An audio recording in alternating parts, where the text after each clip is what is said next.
Shalom, salam sejahtera. Departemen Bakti Wanita Advent Uni Indonesia Kawasan Barat mempersembahkan Renungan Harian Wanita Kristen 2023 disusun oleh Ibu Ria Sinuraya.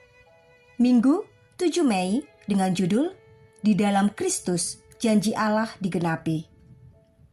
Firman Tuhan di dalam Efesus 1 ayat 11, Aku katakan di dalam Kristus, karena di dalam Dialah kami mendapat bagian yang dijanjikan. Kami yang dari semula ditentukan untuk menerima bagian itu sesuai dengan maksud Allah yang di dalam segala sesuatu bekerja menurut keputusan kehendak-Nya. Kasih Allah tak terbilang, lidah tak dapat uraikan, lebih tinggi dari bintang, lebih dalam dari lautan, adalah sepenggal dari lagu pujian yang menjadi kekuatan bagi saya. Kisah saya cukup panjang, tapi saya sederhanakan. Pada bulan Maret tahun 2003, saya bergabung di Universitas Advent Indonesia sebagai instruktur klinis. Waktu itu, tingkat pendidikan saya adalah D3 atau yang disebut dengan Ahli Madya Keperawatan, AMK. Namun berdasarkan pengalaman bekerja di Rumah Sakit Advent Bandung selama 7 tahun dan di Shalom Nursing Home Sydney, Australia selama 4 tahun, membuat saya percaya diri untuk menjadi seorang instruktur klinis. Tidak ada tantangan yang bermakna yang saya hadapi sebagai instruktur klinis.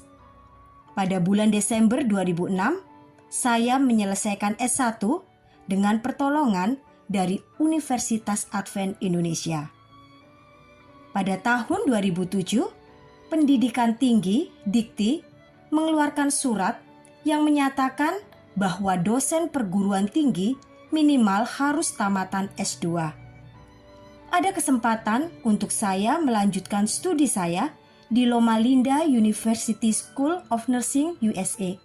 Namun dengan berat hati, saya menolak sebab saya harus mengurus dan membesarkan bayi lelaki saya yang baru lahir. Suami masih berada di Australia mengambil sabbatical leave. Saya bergumul dan berdoa kepada Tuhan agar memberikan keputusan yang terbaik. Puji Tuhan, singkat cerita, akhirnya adik ipar saya bersedia mengurus segala keperluan untuk keberangkatan saya dan menawarkan diri untuk merawat anak-anak kami. Mulai dari saat itu, saya begitu menikmati hubungan saya dengan Tuhan karena Dia selalu ada di setiap pergumulan hidup saya. Saya sangat berterima kasih kepada Tuhan yang sebelumnya dikatakan program off campus tidak diakui di Indonesia.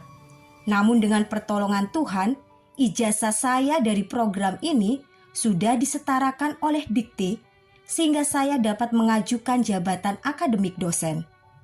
Tuhan mengizinkannya terjadi. Saya juga sudah memiliki sertifikat pendidik sebagai dosen nasional dengan jabatan akademis rektor golongan 3C. Saat ini, saya tengah melanjutkan program S3 di St. Paul University Manila dengan program PhD in Nursing Education. Saya percayakan kepada Tuhan bahwa tangan-Nya yang maha kuasa akan menolong saya menyelesaikan pendidikan ini dalam waktu dekat. Semuanya hanya untuk puji-pujian bagi nama-Nya dan pelayanan yang lebih maksimal dalam pekerjaannya. Perjalanan hidup seseorang, seperti dalam kesaksian ini, penuh dengan lika-liku. Tapi di setiap sudut dan kelokan, temukanlah Kristus. Sebab Allah telah menjadikan Kristus sebagai kepala bagi kita. Sebab di dalam Dia dan oleh darah-Nya kita beroleh penebusan, yaitu pengampunan dosa menurut kekayaan kasih karunia-Nya yang dilimpahkannya kepada kita dalam segala hikmat dan pengertian. Di dalam Kristus sebagai kepala segala sesuatu, baik yang di sorga maupun yang di bumi, kita menjadi bagian tubuh-Nya. Bukankah ini hal yang sangat mulia? Maukah Anda menyambutnya dengan sukacita yang besar? kita menjadi bagian tubuh Kristus, maka kita beroleh keselamatan yang dijanjikannya. Haleluya! Kiranya Tuhan memberkati kita semua sepanjang hari ini.